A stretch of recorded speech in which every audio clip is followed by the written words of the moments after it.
मोदी जी के बनने के बाद इसलिए कि नरेंद्र मोदी जी ऐसे नेत्री को अपने बीजेपी के इसमें उन्होंने ऐसे लोगों को वो जगह दे रहे हैं, इसलिए उनको आज़ादी मिली, जेड प्लस सिक्योरिटी मिली है, उसकी आज़ादी उन्हें मिली है क्योंकि वो उस लायक वो हैं जो उन्हें आज़ादी उनको वो जेड प्लस उनको दी गई है।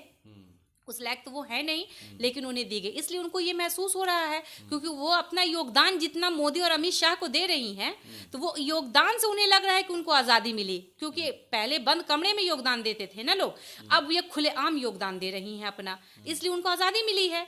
2014 में मैं खुलेआम अपना योगदान दे रही हूँ योगी और अमित शाह और मोदी को, तो इसलिए वजह से उनको आज़ादी मिली है। ये सब बोलने के पीछे उनका मकसद आखिर क्या है?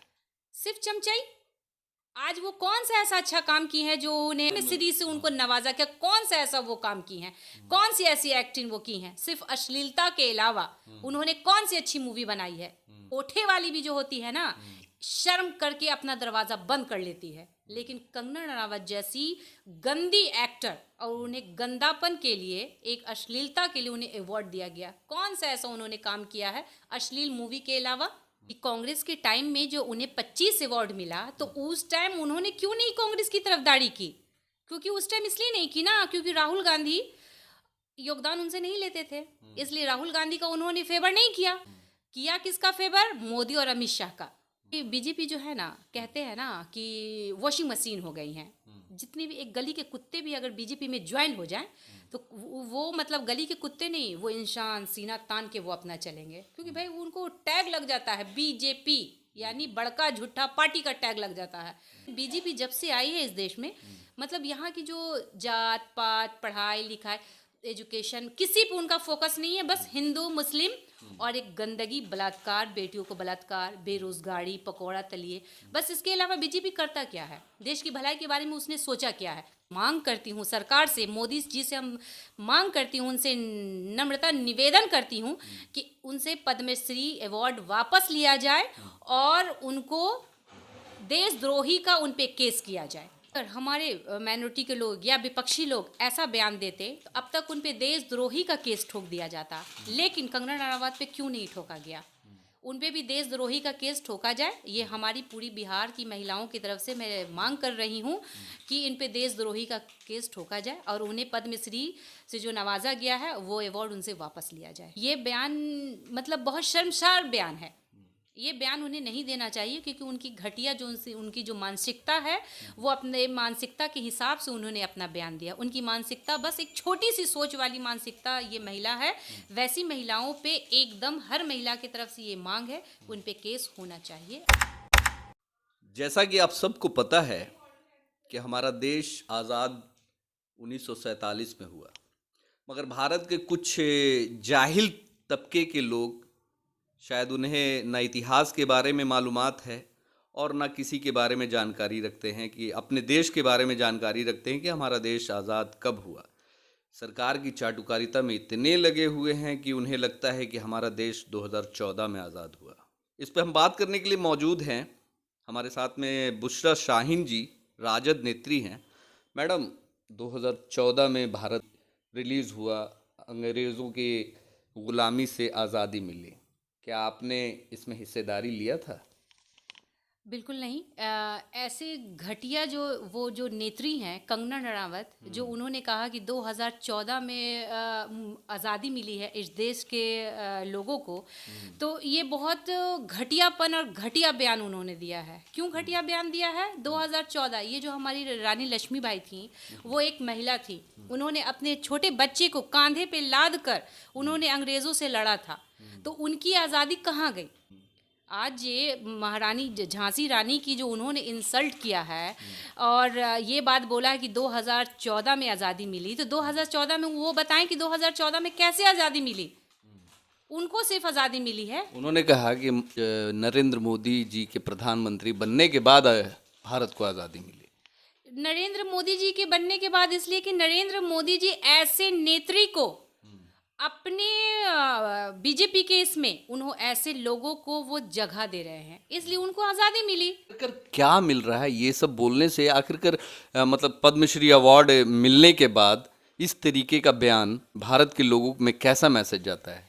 देखिए, भारत के लोगों में तो बहुत गंदा मैसेज जा रहा है और ऐसे लोगों को तो हम लोग चाहेंगे कि ऐसे लोगों को देशद्रोही का ये दिया जाए और उनको जितना जल्दी से जल्दी अरेस्ट किया जाए, क्योंकि जो हमारे जो नेहरू जी ने जो आज़ादी के लिए लड़ा, गांधी जी ने लड़ा, भगत सिंह ने लड़ा और बहुत सारे ऐसे हमारे जो नेता हैं उन लोगों ने आज़ादी के लिए जो लड़ा, तो ये इन लोगों की आज़ादी कहाँ चली गई?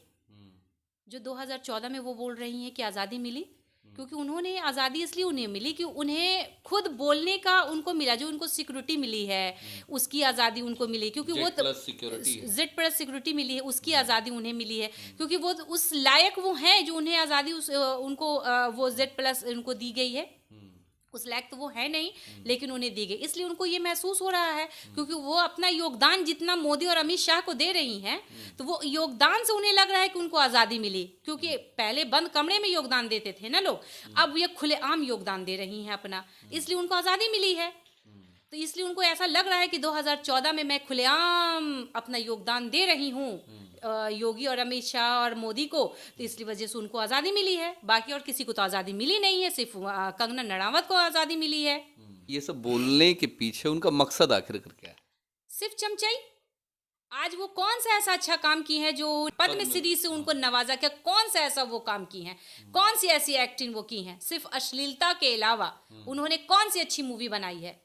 एक कोठे वाली भी जो होती है ना, शर्म करके अपना दरवाजा बंद कर लेती है, लेकिन कंगना रनावत जैसी गंदी एक्टर और उन्हें गंदापन के लिए, एक अश्लीलता के लिए उन्हें अवार्ड दिया गया। कौन सा ऐसा उन्होंने काम किया है अश्लील मूवी के अलावा जो उन्हें उस मूवी के लिए उन्हें दिया गया? कंगना रनावत जो हैं 2006 में फिल्म इंडस्ट्री में आई और जो उनकी फिल्म की शुरुआत गैंगस्टर मूवी से हुई, तो 25 अवार्ड कांग्रेस के टाइम में मिला उन्हें और 5 अवार्ड, टोटल 30 अवार्ड उन्हें मिला है। 5 अवार्ड मोदी जी के गवर्नमेंट में को अवार्ड मिला तो वो अंग्रेज़ों ने दिया था।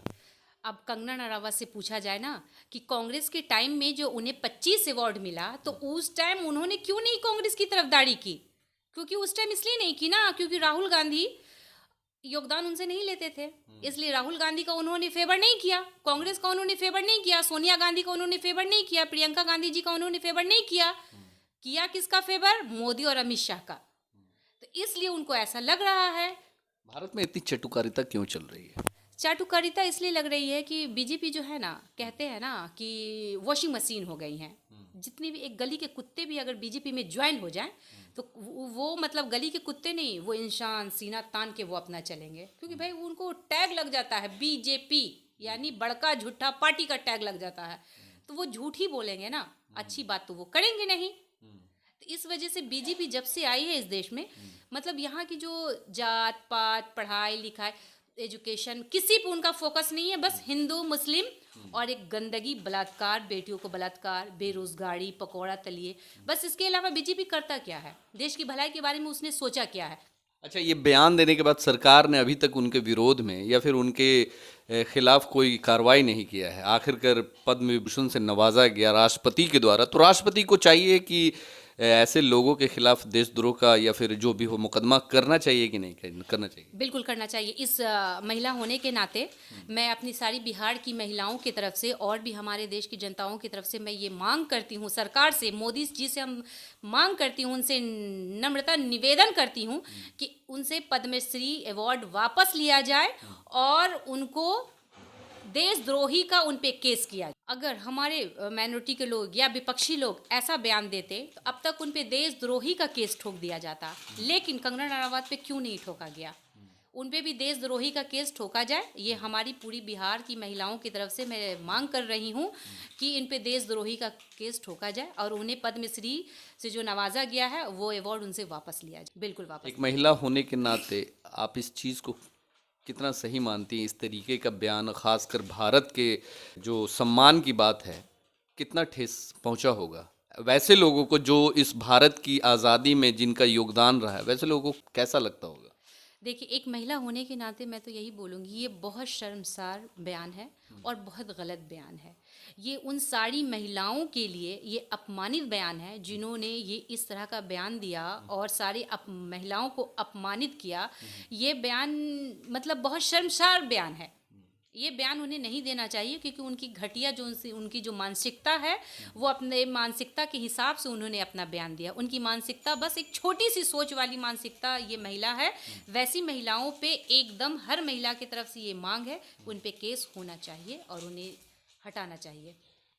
तो जैसा कि हमारे साथ में बुशरा जी ने बताया कि ऐसे मानसिकता के लोगों पे देशद्रोह का केस होना चाहिए, जो कि जानबूझकर इस तरीके का बयान देती हैं विवादों में बने रहने के लिए। शायद उन्हें शौक है, हमेशा कंगना रनौत कभी कुछ को लेकर कभी कुछ को लेकर अनाप शनाप जो मन में आता है बयान देती रहती हैं। और भारत के लोग अच्छे से जानते हैं कि हमें आज़ादी कब मिली और लोगों ने इस देश को आज़ाद कराने में अपनी कितनी बड़ी अहम भूमिका निभाई है। शायद कंगना रनौत हो सकता है कि इस देश में ना रहती हो, कहीं दूसरे देश की वासी हो, इसीलिए उनको लगता है कि मोदी जी के आने के बाद 2014 में हमारा भारत आज़ाद हुआ। हमारे फेसबुक पेज पे अगर देख रहे हैं तो पेज को फॉलो कर ले, अगर यूट्यूब चैनल पे देख रहे हैं तो चैनल को सब्सक्राइब करें।